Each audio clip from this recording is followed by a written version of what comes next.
Breaking news చూస్తున్నారు. ప్రేమ పేరుతో మోసం చేశాడని కర్నూలు జిల్లా ఆదోనిలో ట్రాన్స్జెండర్ హాసిని నిరసన తెలుపుతోంది.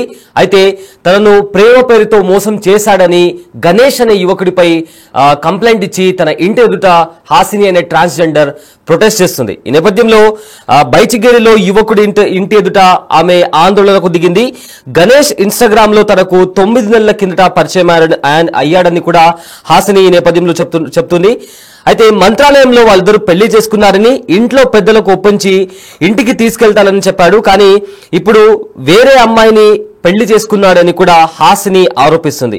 అయితే ఇదే నేపథ్యంలో గణేష్ కు 50,000 నగదు, ఐఫోన్, ల్యాప్టాప్ కూడా కొనిచ్చాను. హైదరాబాద్ లోని ప్రైవేట్ సంస్థలో గణేష్ పనిచేస్తున్నానని కూడా చెప్పాడు. గత కొద్ది కాలంగా హాసినికి నాకు దూరంగా ఉంటున్నాడని కూడా హాసిని చెప్తుంది. అయితే అనుమానంతో ఆరా తీసిన హాసిని తనకు 2024లో తను పెళ్లి చేసుకున్న తర్వాత మళ్ళీ వేరే మహిళను పెళ్లి చేసుకున్నాడని కూడా తను గణేష్ పైన ఆరోపిస్తుంది. సో ఈ ఘటన కర్నూలు జిల్లాలోని ఆదోనిలో చోటు చేసుకుంది. గణేష్ అనే యువకుడు తనను ప్రేమ పేరుతో పెళ్లి చేసుకుని తర్వాత తనను పక్కన పెట్టేసి వేరే అమ్మాయిని పెళ్లి చేసుకున్నాడని హాసిని అనే ట్రాన్స్జెండర్ చెప్తుంది. అయితే ఇదే నేపథ్యంలో బైచగిరిలో గణేష్ ఇంటి ఎదుట నిరసన కూడా చేస్తుంది. అయితే 9 నెలల కిందట తనకు ఇన్స్టాగ్రామ్ లో పరిచయం అయ్యాడు. ఆ తర్వాత తనను ప్రేమిస్తున్నానని చెప్పి పెళ్లి కూడా చేసుకున్నాము, మంత్రాలయంలో మేమిద్దరం పెళ్లి కూడా చేసుకున్నామని చెప్పి కూడా హాసిని చెబుతుంది. ఆ తర్వాత తనకు 50,000 నగదు, దాంతోపాటు ఒక ఐఫోన్, ల్యాప్టాప్ కూడా కొనిచ్చానని చెప్తుంది. అయితే ఒక ప్రైవేట్ కంపెనీలో పనిచేస్తున్నానని చెప్పి హైదరాబాద్ లో ఉంటున్నానని చెప్పి తనతో చెప్పాడు. అప్పటి నుంచి నన్ను దూరం పెట్టాడు. అయితే అనుమానం వచ్చి ఆరా తీస్తే ఆల్రెడీ వేరే మహిళతో వివాహమైంది అతనికి అని చెప్పి తెలుసుకున్నానని చెప్పి హాసిని నేపథ్యంలో ఆందోళనకు దిగింది. అయితే ప్రజెంట్ దానికి సంబంధించిన విజువల్స్ మనము బిగ్ టీవీ స్క్రీన్ పైన చూస్తున్నాము. గణేష్ ఇంకా హాసిని 2024లో మంత్రాలయంలో పెళ్లి చేసుకున్నారు. అయితే ప్రేమించాను, పెళ్లి చేసుకుంటానని చెప్పి కూడా మంత్రాలయంలో వాళ్ళిద్దరు పెళ్లి చేసుకున్నారు. కట్ చేస్తే గణేష్ దూరం పెడుతూ వస్తున్నాడు. ఏం జరిగిందా అని ఆరా తీస్తే గణేష్ మరో మహిళతో పెళ్లి చేసుకున్నాడు. దీంతో హాసిని, ట్రాన్స్జెండర్ అయిన హాసిని గణేష్ ఇంటి ఎదుట ఆందోళనకు దిగింది. అయితే వారిద్దరూ కలిసి ఉన్న ఫొటోస్ కూడా ప్రజెంట్ బిగ్ టీవీ స్క్రీన్ పైన చూడొచ్చు. గణేష్ కి డబ్బు ఇచ్చాను, ఐఫోన్ ఇచ్చాను, ఒక ల్యాప్టాప్ కూడా ఇచ్చాను, నన్ను ప్రేమిస్తున్నానని చెప్పాడు, పెళ్లి కూడా చేసుకున్నాము మంత్రాలయంలో, దానికి సంబంధించిన ఫొటోస్ ఇవి అని కూడా ఆధారాలతో సహా తను బయటికి వచ్చి గణేష్ ఇంటి ఎదుట ఆందోళనకు దిగింది ట్రాన్స్జెండర్ హాసిని.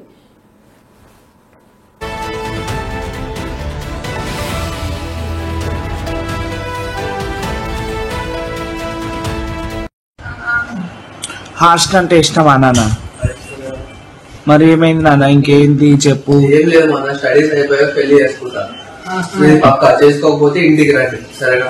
ఇంటికి వచ్చి మేము ఏం చేస్తాం నాన్న? నేను సపోర్ట్ చేస్తా. అప్పుడు ఒప్పుకోకపోతే నేను వస్తా సార్. డైరెక్ట్ ఒప్పుకోవడం అవసరం లేదు, నేనే వస్తా స్టడీస్ అయిపోయాక. మీ ఇంట్లో ఒప్పుకోనంటే నేను ట్రాన్స్ కదా, పిల్లలు నేను వస్తాను చెప్తున్నా. నీతో పాటు నేను వస్తాను, అమ్మాయితో పెళ్లి అని అడుగుతారు. నీతో పాటు నేను వస్తాను చెప్తున్నా. మీ ఇంట్లో ఒప్పుకోకపోతే ఏం చేస్తా? ఇప్పుడు నిన్నే చేసుకోవాలి, నిన్నే చేసుకుంటా చేసుకుంటా నిన్నే చేసుకో. కాదు అంటున్నా కదా, మా ఇంట్లో వాళ్ళు చచ్చిపోతామంటున్నారు, నన్ను సత్కరిస్తాం అంటున్నారు, వాళ్ళకి భయపడి వాళ్ళు మాట్లాడాలి అంటున్నారు కదా. మరి అప్పుడు అదే అంటారు. ఈ స్టడీస్ అయిపోయినప్పుడు నేను బయటకు అదే అంటారు. మీ ఇంట్లో అంటే బయటకు వస్తా సరేనా? బయటకు వస్తా. నాకు స్టార్టింగ్ కూడా అట్లా తెలుసు. ఇప్పుడు చెప్తున్నా ఇంటికి రా, ఇప్పుడు ఇంటికి రా డైరెక్ట్. మొన్న ఇంటికి రాలే కదా, ఆ డోర్కి వచ్చావు డైరెక్ట్ ఇంటికి వచ్చి నేను రాలేనంటున్నావు. రాలే పొజిషన్ లో కేసు పెట్టి కేసు అయినా పెట్టి ఏదైనా పెట్టు సరేనా? వస్తా చెప్తాను కాబట్టి నేను ఇవన్నీ చేస్తున్నాను. లేకపోతే ఎందుకు చేస్తాను గురించి. నువ్వు అంతకు ముందు వేరే అమ్మాయితో చాట్ చేసినా కూడా ఆ అమ్మాయి వద్దనుకొని తిట్టింది కదా ఆ అమ్మాయికి. చెప్పు. నేను మధ్యలో కూడా చెప్పిన, నేను ట్రాన్స్, నాకు పిల్లలు కొట్టరు, నేను చొట్టుకోలేక ఇంత తాపేద్దాం అంటే నువ్వేమన్నా ఏమన్నా చెప్పు. లేదే అన్నా చేసుకున్నావు, పెళ్లి చేసుకున్నావు అని చెప్పినావు కదా. ఇంట్లో ఒప్పుకోకపోతే నీ గురించి ఇల్లు వచ్చేస్తా అని చెప్పింది. అవును, నేను పెళ్లి చేసుకున్నా, తీసుకొచ్చా, ఇంట్లో చెప్తాను. ఎన్ని రోజుల నుంచి చెప్తున్నా, ఇంక ఈరోజు చెప్పాలనుకున్నా చెప్తున్నా అని చెప్తా. మమ్మీ అవునా అంటున్నా? అవును మమ్మీ. ఇంట్లో ఒప్పుకోకపోతే ఈమెతో పాటు వస్తాను మమ్మీ. నేను కోత కాదు తెలుసు కదా, అడుగు. నేను కోత అని సీస కాదు, అడుగు.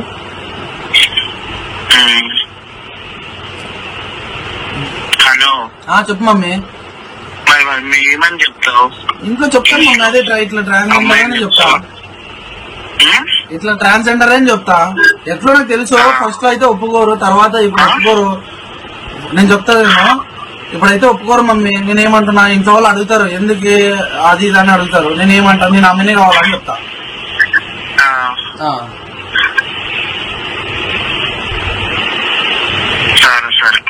సరే తిరుగుతున్నావని అడగలేదబ్బా. ఇంటికి ఆయన పెళ్ళంతా తిరగడా? ఎట్లా ఆయన పెళ్ళంతా తిరగడా? మరి నువ్వు నీ పెళ్ళంతా తిరగొద్దా? తిరుగుతాను. మరి ఆయన అడగడానికి ఎవరు? ఆయన అడగడానికి ఎవరు కాదు నాన్న. నేను చెప్పేది ఆయన అడగడానికి ఇంకా మా ఇంట్లో వాళ్ళు చెప్పలే కదా నా పిల్లలతో తిరుగుతున్నానని. ఇప్పుడు చెప్తాను. ఇప్పుడు చెప్పుకున్నాక వాళ్ళు అడగడానికి రైట్ ఉండదు. ఏమని రైట్ ఉండదు? ఎవరితో తిరుక్కో అంటారు. ఇప్పుడు తెలుసా కదా ఇంటికి పోతే. మళ్ళీ మరి వదిలే అంటే మరి నన్ను వదిలేస్తాను. వదిలేస్తాను నేను. అప్పుడు అన్నావు కదా ఒకసారి వదిలేస్తాను. అప్పుడు అన్నావు కదా మీ ఇంట్లో వాళ్ళు తెలిసినప్పుడు బండ్లో తిరుగుతున్నావని చూసి తెలిసి అడిగారు కదా. అప్పుడు వదిలేస్తానని చెప్పి నేను ఊరు బయట అప్పుడే పెట్టేశారు. ఇప్పుడు పెట్టరు మళ్ళా విడదీయరని గ్యారంటీ ఏంది? గ్యారంటీ వాళ్ళు విడదీసే విడేది తీస్తారు. నేను నీతోనే వస్తాను చెప్తున్నాను కదా. వాళ్ళే కావాలంటే అప్పుడు నా పరిస్థితి వాళ్ళే కావాలంటే నాకు లేదు, ఆమెనే కావాలంట. ఇదే మాట ఉంటదా? ఇదే మాట ఉంటుంది చూడు. నమ్మొచ్చా? నమ్ము. కూడా ఫస్ట్ టైం మీకు చెప్పాము చేస్తాం అయిందా ఇంత అయింది. ఇంతలో నువ్వు ఆలోచించుకో, నువ్వేం నిర్ణయం తీసుకుందాం అనుకుంటున్నావు ఇదే ఇప్పుడే ఫైనల్ చెప్పేసి. ఇప్పుడే వాళ్ళ నాన్నకు ఫోన్ చేసి చెప్పమని చెప్పు. నాతోనే ఉంటాడు, నా దగ్గర ఉంటాడని కూడా చెప్తాడు కదా. ఇప్పుడు చెప్తాడు కదా. నాకు ఆ అమ్మాయి చెప్పు. మా అమ్మకి కొంచెం క్యూర్ అయిన ఒక మాట. మా అమ్మకి కొంచెం క్యూర్ అయిన మా నాన్నకి కొంచెం డబ్బిచ్చి నన్ను లేదు ఇట్లా ఇప్పుడైతే అమ్మాయి అని చెప్పినాను. తర్వాత చెప్తాను ఇట్లా లేదు ట్రాన్స్ అని చెప్పి. నేను నా వేలో కన్విన్స్ చేసి అమ్మాయిని తెలుసా ట్రాన్స్జెండర్ అని తెలుసా? ట్రాన్స్ అనేది తెలుసు. తెలుసుకొని ఇష్టపూర్వకంగా పెళ్లి చేస్తున్నాను. అవును తెలుసుకొని పెళ్లి చేస్తున్నాను. నేనేమంటున్నా తెలుసా, మా ఇంట్లో వాళ్ళు కూడా మమ్మల్ని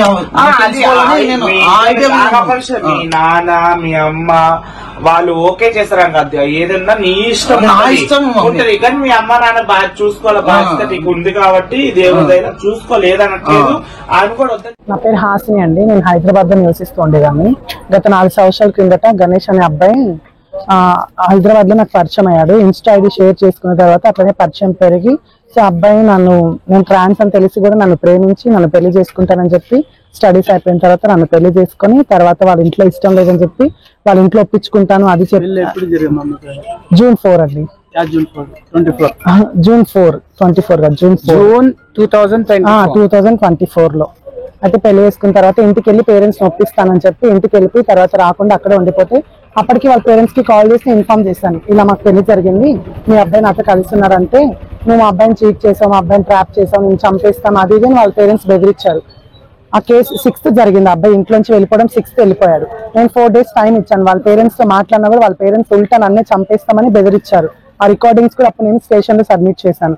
తర్వాత జూన్ 10th నేను కేసు ఫైల్ చేశాను. వీళ్ళు చెప్పినా కూడా వినలేదు. వాళ్ళ పేరెంట్స్ కి డైరెక్ట్ కాల్ చేసి చెప్పాను ఇలా జరిగింది, ఏమనంటే మనం మాట్లాడుకొని సాల్వ్ చేసుకుందామంటే సనత్ నగర్ లో హైదరాబాద్ లో జూన్ 10th నేను కేసు పెట్టడం జరిగింది. కేసు పెట్టిన తర్వాత ఆ పోలీసు వాళ్ళు వీళ్ళకి కాల్ చేస్తే వాళ్ళ అబ్బాయిని దాచిపెట్టేసిన తర్వాత మిఠసోంపురంలో దొరికాడు 1 month తర్వాత. మిఠసోంపురంలో దొరికితే అరెస్ట్ చేశారు, రిమాండ్ పంపించారు. తర్వాత స్టేషన్ లో తీసుకొని బయటకు వచ్చాడు. బయటకు వచ్చిన తర్వాత ఒక 4-5 months తర్వాత అబ్బాయి మ్యారేజ్ చేసుకోవడానికి ప్రపోజల్స్ వెతుకుతున్నాడు. అమ్మాయిని వెతుకుతుంటే నాకు వేరే వాళ్ళు ఇన్ఫర్మేషన్ ఇచ్చారు, ఇలా అబ్బాయికి మ్యారేజెస్ వెతుకుతున్నారు, మా ఊర్లో అమ్మాయిని చూసారంటే. సో అప్పుడు నేను ఆదోని తాలూకా పోలీస్ స్టేషన్ కి వచ్చి సార్కి కంప్లైంట్ రేజ్ చేశాను. ఎగ్జాక్ట్ డేట్ గుర్తులేదండి. అయితే వచ్చిన తర్వాత సార్కి చెప్పాం ఇలా కంప్లైంట్ అయింది సనత్ నగర్ లో, నా దగ్గర ఎవిడెన్సెస్ ఉన్నాయి, నన్ను పెళ్లి చేసుకున్నాడు, సో తను యాక్సెప్ట్ చేస్తున్నాడు అని తెలిసి నన్ను పెళ్లి చేసుకుని ఇప్పుడు నన్ను వద్దంటున్నాడు, ఇంకో పెళ్లి చేసుకుంటున్నాడు అంటే వాళ్ళ పేరెంట్స్ పిలిపించి కౌన్సిలింగ్ చేయడం జరిగింది. సార్ వాళ్ళు ఏమైనా ఉంటే అమ్మాయి కేసు ఫైసల్ చేసిన తర్వాత మీరు ఏమైనా చేసుకోండి, అమ్మాయికి అన్యాయం చేశారు కదా అని సార్ చెప్తే సరే చెయ్యమని చెప్పి ఇప్పుడు సడన్ గా మ్యారేజ్ చేసిస్తారు అబ్బాయికి. 23rd ఈ మంత్ 23rd మ్యారేజ్ చేశారు. సో నేను దానికోసమే నాకు అన్యాయం చేశాడు, నాకు ఏంటి ఇంకా నా లైఫ్ అని చెప్పి నేను ఇక్కడికి వచ్చాను. నా డబ్బులన్నీ వాడేసుకున్నాడు. తర్వాత మధ్యలో కూడా నాతో మాట్లాడాడు ఫోన్ చేసి, ఫిక్స్ కాకముందు కాల్ చేసి నేను మ్యారేజ్ చేసుకుంటాను నువ్వు ఒప్పుకో, అమ్మాయి నేను కలిసి అందరం కలిసి ఉందాం, హైదరాబాద్ తీసుకొస్తా అని చెప్పాడు. నాకు అలా ఇష్టం లేదు, నా లైఫ్ ఆల్రెడీ నాశనం చేసాం, అమ్మాయిని ఎందుకు ఇబ్బంది పెడతామని నేను చెప్పాను. తర్వాత కూడా నేను మళ్ళీ బ్లాక్ చేశాను అబ్బాయితో. లేదు రాలేదు, పెళ్లి చేసుకున్న తర్వాత ఇంకా అసలు మాట్లాడట్లేదు. సార్ ఏమన్నారు, మీరు ఎంతైతే ఖర్చు పెట్టారో మీరు చెప్తే మేము అది ఇప్పిస్తామమ్మా. గూగుల్ పే ట్రాన్సాక్షన్స్ లో ఏమేమి ఉన్నాయో Google pay transaction, phone pay transactions ఏదైతే ఉందో మీ దగ్గర పర్ఫెక్ట్ ఏం ఎవిడెన్సెస్ ఉన్నాయో అవి తీసుకొని వస్తే దాన్ని బట్టి మేము మనీ ఇప్పిస్తామని చెప్తున్నారు సార్ వాళ్ళు. నేనైతే ఎగ్జాక్ట్ గా 10 to 15 lakhs మధ్యలో పెట్టానండి. 10 to 15 lakhs. సో ఏదైతే phone pay history, Google pay history perfect గా ఉందో అవి చూపిస్తేనే ఇప్పిస్తాము అంటున్నారు. మీ అభిప్రాయం ఏంటో? సో ఇంకా అవే ఎవిడెన్స్ చూపారంటే ఎలా అవుతుందండి? బై క్యాష్ తీసుకున్నాడు, కొంచెం బట్టలన్నీ తీసుకున్నాడు, ఇంట్లో అప్పు ఉందని ఇంటికి వచ్చినప్పుడు క్యాష్ తీసుకెళ్లాడు.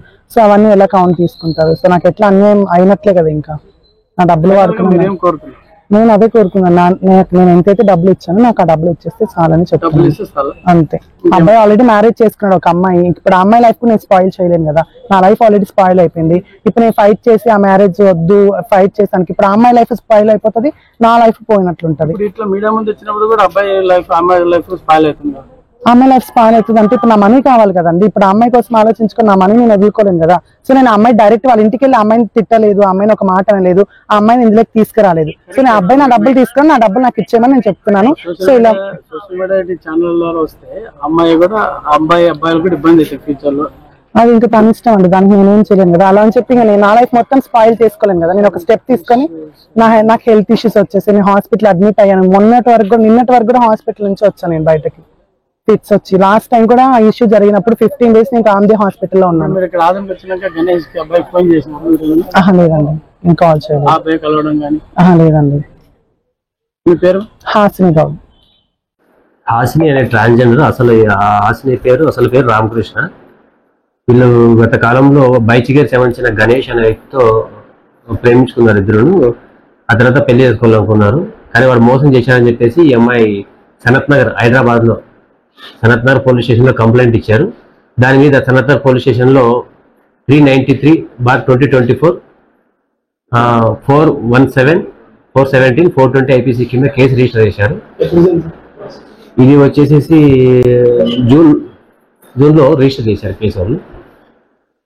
ఇప్పుడు మళ్ళీ ఇక్కడికి వచ్చారు, వాళ్ళ ఆఫీసర్లో కనుక్కొని చెప్తాం అక్కడ. ఎందుకంటే ఆల్రెడీ ఒకసారి కేసు రిజిస్టర్ అయింది కాబట్టి ఇచ్చే చెప్తాం sir. Ramanjaneyulu, sub inspector of police, ఆగంటారు. హాస్టల్ అంటే ఇష్టమా నాన్న? మరి ఏమైంది నాన్న? ఇంకేంటి చెప్పు. ఏం లేదు మన స్టడీస్ అయిపోయాక పెళ్లి చేసుకుంటా. పక్కా చేసుకోకపోతే ఇంటికి రండి సరేనా? ఇంటికి వచ్చి మేము ఏం చేస్తాం నాన్న? నేను సపోర్ట్ చేస్తాను.